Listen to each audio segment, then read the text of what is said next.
Hello gentleman cadets, कैसे हैं आप सब? बढ़िया है? पढ़ाई लिखाई बढ़िया चल रही है? ओके, एक और वीडियो लेकर आ गया हूं मैं। और आज की जो वीडियो है, अगर मुझसे पूछा जाए कि इकोनॉमी का सीडीएस और सीएपीएफ के लिए कौन सा टॉपिक सबसे इंपॉर्टेंट है, तो मैं कहूंगा बेसिक कंसेप्ट्स ऑफ इकोनॉमी।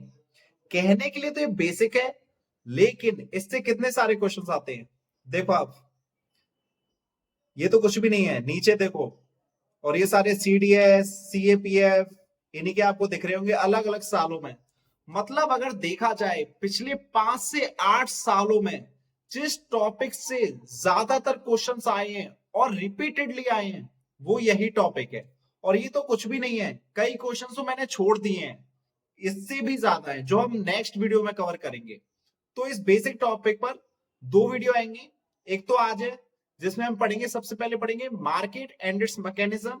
उसके बाद हम पढ़ेंगे डिमांड एंड सप्लाई का खेल, कि वो क्या होता है दोस्तों। और फिर नेक्स्ट वीडियो में हम कुछ छोटे छोटे टॉपिक्स को कवर करेंगे जो कि मिसलेनियस में आते हैं। तो इस तरह से ये पूरा टॉपिक कवर हो जाएगा। और यकीन मानो दोस्तों, अगर आपने ये वीडियो देख ली और इस टॉपिक को आपने कर लिया, तो आपका जो इकोनॉमिक्स का पेपर होने वाला है वो अच्छा जाने की तरफ और ज्यादा बढ़ जाएगा, और ज्यादा चांसेस हो जाएंगे कि आपका इकोनॉमिक्स का पेपर अच्छा जाए। क्योंकि आपको दिख रहा होगा कितने सारे प्रीवियस ईयर क्वेश्चंस हैं जिसमें इकोनॉमिक्स के ये सब क्वेश्चंस आए हैं दोस्तों। तो ये टॉपिक बहुत इंपॉर्टेंट है। तो शुरू करते हैं, पहले क्वेश्चंस कराएं। इतने सारे क्वेश्चंस हैं, इन क्वेश्चंस को हम करेंगे, लेकिन इससे पहले जो टूल है, जो ब्रह्मास्त्र है, जिसको यूज करके हम ये क्वेश्चंस कर सकते हैं, वो मैं आपको बताने जा रहा हूं। तो शुरू करते हैं। इन सारे क्वेश्चंस को करने के लिए आपको एक चीज जानना जरूरी है। मार्केट मार्केट मुझे बताने की जरूरत नहीं है कि क्या होता है, लेकिन मार्केट कितने टाइप्स का होता है दोस्तों। बेसिकली मार्केट को हम दो बेसिस पर डिस्टिंग्विश कर सकते हैं। पहला है वो मार्केट जिनमें परफेक्ट कंपटीशन चल रहा है, परफेक्ट कंपटीशन। और दूसरा मार्केट जहां पर इम्परफेक्ट कंपटीशन है, इम्परफेक्ट कंपटीशन। ठीक है। परफेक्ट कंपटीशन क्या होता है दोस्तों? इस तरह के मार्केट में लार्ज नंबर ऑफ बायर्स होते हैं एंड सेलर्स होते हैं। मतलब बेचने वाले भी बहुत होते हैं और खरीदने वाले भी बहुत होते हैं। ठीक है। दूसरी क्या कैरेक्टरिस्टिक है? दूसरी है, इसमें होमोजेनस प्रोडक्ट मिलते हैं। होमोजेनस प्रोडक्ट, इसका क्या मतलब है? होमोजेनस का मतलब यह है दोस्तों कि जितने भी वहां पर सेलर हैं वो एक तरह का ही प्रोडक्ट बेच रहे हैं। फॉर एग्जाम्पल, सब्जी मंडी। अगर सब्जी मंडी में एक इंसान सब्जियां बेच रहा है, तो उसके बगल वाला भी सब्जियां ही बेच रहा होगा। वहां जितने भी लोग होंगे वह सभी सब्जियां ही बेच रहे होंगे। अगर आप कभी सब्जी मंडी में गए हैं, तो क्या आपने ये देखा है कि एक ढकेल पे आपने गए, आपने वहां पे सब्जी देखी और उसकी बगल वाली, उसके थोड़े से बगल में फर्नीचर की शॉप है? ऐसा देखा है आपने? नहीं देखा ना। क्योंकि सब्जी मंडी में एक ही तरह का प्रोडक्ट होता है जो कि सब्जियां होती हैं। ठीक है। इस तरह से जो नेक्स्ट कैरेक्टरिस्टिक है दोस्तों, वो है इस तरह के मार्केट में जो एंट्री होती है दोस्तों और जो एग्जिट होता है वो इजी होता है दोस्तों। कैसा होता है? इजी होता है। मतलब अगर कल को मेरा मन कर गया कि मुझे अपने पापा का नाम रोशन करना है, मुझे ठेला लगाना है सब्जी का, तो मैं जाके लगा सकता हूं, कौन रोकेगा मुझे? इजी होता है ना। अब मेरा मन कर गया, नहीं यार सब्जियों में फायदा नहीं हो रहा, मैं कुछ और करूंगा, अब मैं लेबर बनूंगा, अब मिस्त्री बनूंगा मैं, तो मैं अपने ठेला घर पे रख के बंद कर सकता हूं। मतलब एंट्री भी इजी थी और एग्जिट भी इजी था दोस्तों। ठीक है। ये जो भी चीज है ना दोस्तों, ये वो कीवर्ड्स हैं जो आपको जब क्वेश्चन आएगा तो उसमें आपको ये कीवर्ड पकड़ने हैं। हाँ, ये कीवर्ड दिख गया, होमोजीनस, एंट्री एग्जिट इजी है, दैट इज परफेक्ट कंपटीशन है यहां पर। ठीक है। ये चीज क्लियर हुई दोस्तों। एग्जाम्पल के तौर पर लिख लीजिए, सब्जी मंडी। आलू कचालू बेटा कहां गए थे। ठीक है, ये तो हो गया आपका परफेक्ट कंपटीशन दोस्तों। अब बात करते हैं इम्परफेक्ट कंपटीशन।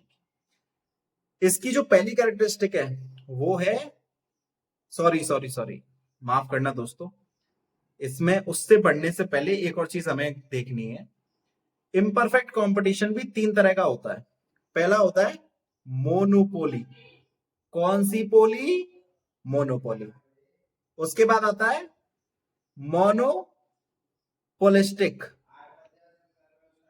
मोनोपोलिस्टिक। और तीसरा होता है ओलिगोपोली। कौन सी? ओलिगोपोली। तो ये तो इम्परफेक्ट कंपटीशन में ये तीन तरह के आते हैं। ठीक है, मोनोपोली, मोनोपोलिस्टिक और ओलिगोपोली। ठीक है, अब एक एक करके समझते हैं। पहले हम पकड़ते हैं अपने मोनोपोली भैया को। मोनोपोली भैया को ये क्या कह रहे हैं? मोनोपोली, नाम से पता चल रहा है मोनो मतलब एक, मतलब इस तरह के मार्केट में कोई सिंगल फर्म डोमिनेट करती है दोस्तों। कोई सिंगल फर्म उस पूरे मार्केट को डोमिनेट करती है। मेरा राज होगा यहां पर, मेरे आगे कोई नहीं टिक सकता है। और ऐसा होता क्यों है? ऐसा इसलिए होता है क्योंकि इस तरह के मार्केट में कोई सब्स्टिट्यूट नहीं होता। No substitute. मोनोपोली क्यों हो पा रही है, क्यों एग्जिस्ट कर रही है? क्योंकि उस इंसान की या उस फर्म की जगह लेने वाली और कोई सब्स्टिट्यूट है ही नहीं। जैसे अगर मेरी मोनोपोली है किसी पर्टिकुलर मार्केट में, तो मोनोपोली कब खत्म होगी? जब कोई और भी आएगा, जब और कोई भी उस मार्केट में एंट्री करेगा और वो मुझे बराबर की टक्कर देगा। लेकिन यहां पर नो सब्स्टिट्यूट, सब्स्टिट्यूट नहीं है, तभी तो मोनोपोली है। समझ में आ रहे हैं? ये दो कीवर्ड्स आगे समझ में। तीसरा कीवर्ड, तीसरा है price discrimination. Oh my God, price discrimination. इसका क्या मतलब है? अब भाई सपोज करो मेरी है मोनोपोली, कंज्यूमर आए, उन्हें जितनी भी चीज लेनी है उस पर मेरा ही हक है क्योंकि मेरा ही चल रहा है। ठीक है, फॉर एग्जाम्पल अगर आप सपोज करो एक पूरा एरिया है और उसमें केवल एक मेरा ही कोचिंग सेंटर है। ठीक है, मेरी जितनी भी कोचिंग सेंटर्स हैं वो सारे मेरे हैं और कोई कोचिंग सेंटर है ही नहीं उस एरिया में किसी और का। तो अब ये मैं जितना चाहूं उतना हो सकता है ना कि मैं वहां पे प्राइजेस बढ़ा दूं या घटा दूं। मैं चाहूं तो कितनी भी प्राइजेस कर सकता हूं, है ना दोस्तों? हाँ दोस्तों, माफ करना। ठीक है, हाँ, तो मैं क्या कह रहा था कि अब मेरी मोनोपोली है तो मैं चाहे प्राइसेस बढ़ा दूं उस चीज के, चाहे मैं कम कर दूं, कोई मुझसे सवाल जवाब नहीं करने वाला। ठीक है, यही होता है प्राइस डिस्क्रिमिनेशन। चाहे मैं बढ़ा दूं, मेरी मर्जी है, तो मैं लेना है तो लो, नहीं लेना तो भाड़ में जाओ, क्या फर्क पड़ता है? ठीक है, तो ये तीन कीवर्ड है मोनोपोली के। अब क्वेश्चन आएगा तो आपको ये देखना है सिंगल फर्म, ठीक है, नो सब्स्टिट्यूट, प्राइस डिस्क्रिमिनेशन। जहां पे आपको ये दिख जाए वहां पर कौन सा मार्केट है? मोनोपोली है दोस्तों। समझ में आ गया? ओके। सेकंड कौन सा है? सेकंड कौन सा है? मोनोपोलिस्टिक। Monopolistic competition. ठीक है, इसमें क्या दोस्तों, इसमें कई सारे बायर्स होते हैं। ठीक है, ये उतनी इंपॉर्टेंट बात नहीं है। ठीक है, इंपॉर्टेंट बात क्या है इसमें है? इंपॉर्टेंट बात वो है डिफरेंशिएशन। जो भी प्रोडक्ट बेच रहा है, सेल किया जा रहा है, उसमें थोड़ा सा डिफरेंशिएशन है तो सिमिलर प्रोडक्ट, पर थोड़ा सा डिफरेंशिएशन है। मैं मानता हूं, मैं जानता हूं नहीं समझ में आया होगा, चलो मैं बताता हूं। फॉर एग्जाम्पल, मैं आपसे कहूं फेस वॉश, ठीक है, आप सभी यूज करते होंगे। अब फेस वॉश तो है, लेकिन फेस वॉश में भी कई सारी डिफरेंशिएशन आती है। जैसे कोई फेस वॉश आता है पिंपल्स के लिए, कोई आता है एक्ने के लिए, कोई आता है किसी को बहुत सारा ऑयल है उसके लिए, कोई आता है गोरा करने के लिए, वो काले होते हैं ना तो उनको गोरा कर देता है। ठीक है, मैं बताने की जरूरत नहीं है कौन सा वो फेस वॉश है। तो प्रोडक्ट तो सेम रहा फेस वॉश, लेकिन डिफरेंशिएशन आ गया, मतलब उसके यूज के बेसिस पे या किसी और बेसिस पे थोड़ा सा डिफरेंशिएशन आ गया। समझ में आया ये बात? फेस वॉश का एग्जांपल आया, ठीक है। उस तरह से सोप्स हो गए, कई सारे सोप्स होते हैं, है तो सोप्स, प्रोडक्ट तो सोप्स है, लेकिन उनकी क्वालिटी थोड़ी अलग है, वो थोड़े एक दूसरे से अलग है on the basis of their functionality. Clear हुआ? समझ में आया? ये बहुत इंपॉर्टेंट है, क्वेश्चन में इसी से पहचानोगे डिफरेंशिएशन। ऑल दो सिमिलर प्रोडक्ट्स, ठीक है, सिमिलर प्रोडक्ट्स। ओके सर, समझ में आ गई। For example, soaps and face wash. एक और अगर मैं कीवर्ड दूं आपको तो वो है पार्शियल कंट्रोल। पार्शियल कंट्रोल, ठीक है। जहां पे पार्शियल कंट्रोल दिख जाए वहां क्या लगाना है? मोनोपोलिस्टिक कंपटीशन है। कौन सा कंपटीशन है? Monopolistic competition. ओके, ये हो गया। अब जो लास्ट है हमारा दोस्तों वो है ऑलिगोपोली। बड़ा मजेदार है, प्रैक्टिकल भी है बहुत। ऑलिगोपोली, इसमें क्या है दोस्तों? इस तरह के कंपटीशन में कुछ 3-4 मेन खिलाड़ी होते हैं उस मार्केट के। पहला कीवर्ड क्या है? 3-4 मेन प्लेयर्स होते हैं जो उस पूरे मार्केट को डोमिनेट करते हैं। फॉर एग्जाम्पल, अगर मैं सिम की कंपनी लू, ठीक है, तो वहां कौन है? एक जियो है, एक एयरटेल है, एक वीआई है। तो ये 3-4 ही ऐसे वो क्या कहते हैं सिम की कंपनीज हैं जो कि उस पूरे मार्केट को डोमिनेट करती है, ठीक है। ये चीज समझ में आई?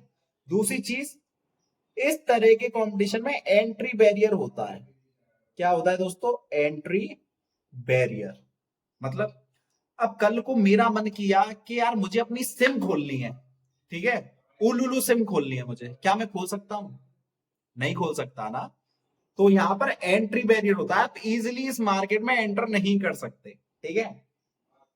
ये चीज हो गई। तीसरा कि लार्ज नंबर ऑफ बायर्स, ये तो कॉमन है, आपको मालूम है। चौथा है influence each other. Influence each other. इस तरह के कंपटीशन में ये जो 3-4 प्लेयर है ना, ये एक दूसरे को इन्फ्लुएंस भी करते हैं। फॉर एग्जाम्पल, उदाहरण के तौर पे अगर मैं आपसे कहूं कि सिम की कंपनी ही ले लो, ठीक है, तो जैसे जियो ने, जब जियो लॉन्च हुआ था, तो जियो ने अपनी जो मतलब प्राइसेस थे वो पहले तो फ्री रखा था, फिर कम कम कर दिए थे, ठीक है। जितना एयरटेल का पैक था उससे कम ही आ रहा था। तो एयरटेल पे क्या इंपैक्ट पड़ा? एयरटेल को भी अपने प्राइसेस जो पहले बढ़े हुए थे वो थोड़े कम करने पड़े। मतलब जियो ने एयरटेल को इन्फ्लुएंस किया, ठीक है। तो ये एक दूसरे को इन्फ्लुएंस भी करते हैं। ये चीज क्लियर हुई? ऑलिगोपोली क्लियर हो गया, ठीक है। ये तीनों आपको क्लियर हो गई। अब मैं इसका ग्राफ बता दूं, तो अगर सबसे पहले मैं ग्राफ को बताऊं परफेक्ट कंपटीशन का, ठीक है, परफेक्ट कंपटीशन का ग्राफ, तो अगर यहां पर लिया जाए तो यहां पे हमेशा क्वांटिटी आएगी, ठीक है, क्वांटिटी, और यहां पर आएगा प्राइस, ठीक है। और परफेक्ट कंपटीशन में जो ग्राफ होता है दोस्तों वो ऐसा होता है पैरेलल, ठीक है, पैरेलल स्ट्रेट लाइन, ठीक है। ये किसका ग्राफ है? Perfect competition. क्लियर हुई? ठीक है। दूसरा ग्राफ अगर मैं बताऊं मोनोपोलिस्टिक का, वेट वेट वेट वेट, हाँ, मोनोपोलिस्टिक का, तो उसका ग्राफ कुछ ऐसा बनेगा। यहाँ पे क्यू आएगा, यहाँ पे प्राइस ही आएगा, और उसका आएगा ऐसे करके। कैसे आएगा? ऐसे करके। ये किसका है? मोनोपोलिस्टिक का, ठीक है, मोनोपोलिस्टिक कंपटीशन, ठीक है। ऑलिगोपोली का बनाना इम्पॉसिबल है। और वैसे अगर आप ये इतना ध्यान देने की जरूरत नहीं है, फिर भी मैंने बता दिया, एक बार अपने दिमाग में इसे बसा लो, बाकी उतना ज्यादा इंपॉर्टेंट नहीं है, ठीक है। चीज क्लियर हुई? ओके सर, हो गई क्लियर। तो अब क्या किया जाए? क्वेश्चन किए जाए? तैयार हो प्रीवियस ईयर के क्वेश्चंस करने के लिए? बिल्कुल तैयार है सर। कुछ रह गया है? नहीं रहा। ओके, तो सबसे पहला जो क्वेश्चन है दोस्तों वो है, which one of the following was recognized as invisible hand by Adam Smith? सबसे पहले तो ये बताओ एडम स्मिथ कौन है? इकोनॉमिक्स पढ़ रहे हो, एडम स्मिथ के बारे में तो पता होना चाहिए। कौन है? कौन है? भाई फादर है भाई मॉडर्न इकोनॉमिक्स के, एडम स्मिथ, ठीक है। अभी अब एक कॉमन सेंस लगाओ। मैंने अभी आपको क्या पढ़ाया, यहाँ पर मार्केट के बारे में पढ़ाया, ठीक है। तो ये जो इनविजिबल हैंड है, ये यहाँ पर इन चार ऑप्शन में से किसको मतलब रिप्रेजेंट कर रहा होगा, बताओ। गवर्नमेंट को, जुडिशियरी को, लेजिस्लेचर को, या फिर मार्केट और प्राइस मैकेनिज्म। बस मार्केट एंड प्राइस मैकेनिज्म। समझ में आया, याद रहेगा। ओके डन, आगे बढ़ते हैं। हाँ, mobile phone operators market in India is an example of, mobile phone operators market is an example of. 10 second है, बताओ। ओ बताओ बताओ बताओ, आ गया। जिसने मोनोपोली किया है, गलत है।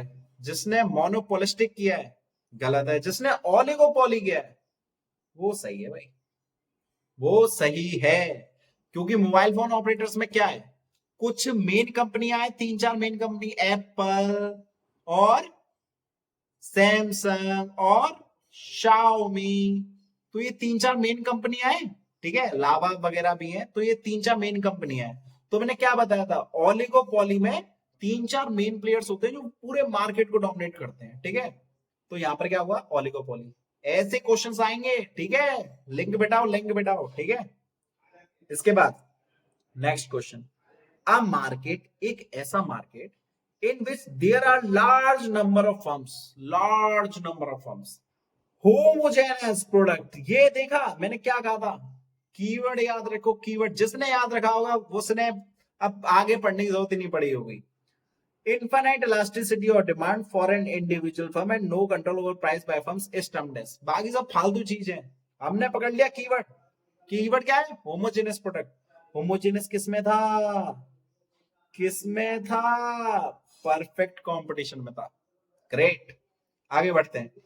अ market situation, a market situation when many firms sell similar, याद करो डिफरेंशिएशन के ब्रैकेट में एक सिमिलर लिखा था मैंने, वो किस तरह के कंपटीशन में लिखा था, किस तरह की मार्केट सिचुएशन में लिखा था, याद करो। But not identical product. Face wash का एग्जांपल दिया था, याद आ रहा है, टर्म डैश, बताओ बताओ बताओ बताओ। मोनोपोलिस्टिक, मोनोपोलिस्टिक, आ गया, डन। अगर आप ये क्वेश्चन कर पा रहे हो, अगर आपने मैंने जो समझाया इससे पहले वो अच्छे से समझा है और वो आपको समझ में आया, तो एक क्वेश्चन हल हुआ है दोस्तों। और देखो सीडीएस में, सीएपीएफ में, सीडीएस 2020 हर साल आते हैं यार।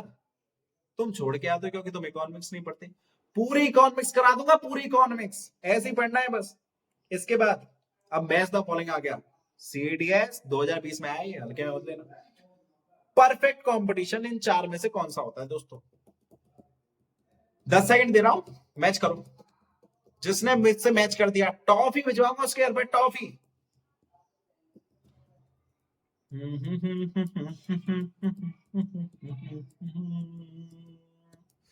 हो गया, चलो देखते हैं। Perfect competition, many products selling similar, sorry, many producers selling similar products, ठीक है। सबसे पहले ही बताया था मैंने, ठीक है। होमोजेनस, सिमिलर प्रोडक्ट, ठीक है। कीवर्ड याद रखा करो, पहला तो ये हो गया, ठीक है। और मोनोपोली में क्या आएगा दोस्तों, मोनोपोली, मोनोपोली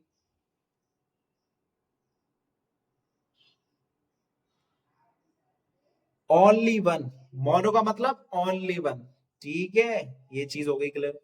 मोनोपोलिस्टिक क्या था, देखो इनमें से कौन सा है। सर आपने कीवर्ड बताया था डिफरेंशिएटेड, तो सर मुझे मिल गया, सामने है, आमने सामने की युद्ध लड़ाई है यहाँ पर, आमने सामने की, बस हो गया ना, बचाया गया। Oligopoly, few producer selling similar और almost similar project, sorry products, जैसे सिम हो गई, सिम बेच रहे हैं सबके सब, ठीक है। लेकिन बेच कौन का है, main 3-4 player.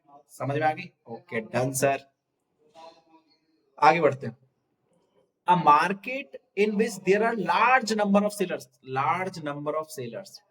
of a particular product but each seller sales somewhat difference, अरे सर डिफरेंशिएटेड मतलब मोनोपोलिस्टिक सर। इतने इजी क्वेश्चन मत कराया करो सर, ठीक है। और सीडीएस 2014 में, बताओ 2014 में आया, 2019 में आया, 2020 में आया यार।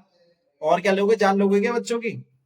अभी कहता है closed economy in an economy is an economy in which, पहले तो ये देखो, ये जो क्वेश्चन है ना, ये है आईएएस एग्जाम का, सिविल सर्विस एग्जामिनेशन का। मैं डाला यहां पर इसलिए क्योंकि इसके चांसेस हैं दोस्तों आने के, ठीक है। इतना कोई टफ क्वेश्चन नहीं है, सिंपल सी बात है। क्लोज्ड इकोनॉमी, इकोनॉमी में मोस्टली क्या होता है, इंपोर्ट होता है और एक्सपोर्ट होता है। अगर मैं कह दूं क्लोज्ड इकोनॉमी है, दैट मींस ना तो इंपोर्ट हो रहा है ना ही एक्सपोर्ट हो रहा है, ठीक है। A closed economy is which neither exports nor imports take place, ठीक है, वो क्लोज्ड है। जब कोई क्लोज होता है तो अंदर से ना कोई चीज बाहर जा रही होती है ना बाहर से अंदर आ रही होती है। क्लियर है दोस्तों, ठीक है, ये हो गया। अब दोस्तों चक्कर क्या है, ये अभी हमने कर लिया है, छोटी छोटी वीडियोस बनाएंगे पहले अभी ये मार्केट का, जब तक आप इसको रिवाइज करिए। इसके बाद डिमांड एंड सप्लाई पे वीडियो आएगी और उसके बाद एक बड़ी वीडियो आएगी 30 से 40 मिनट की, जिसमें ये पूरा टॉपिक कवर हो जाएगा दोस्तों, ठीक है। ओके, तो ये वीडियो अभी यहीं पे खत्म करते हैं, मिलते हैं नेक्स्ट वीडियो में। ऑल द बेस्ट, अच्छे से पढ़ाई करिए और ये क्वेश्चन दोबारा से कीजिए।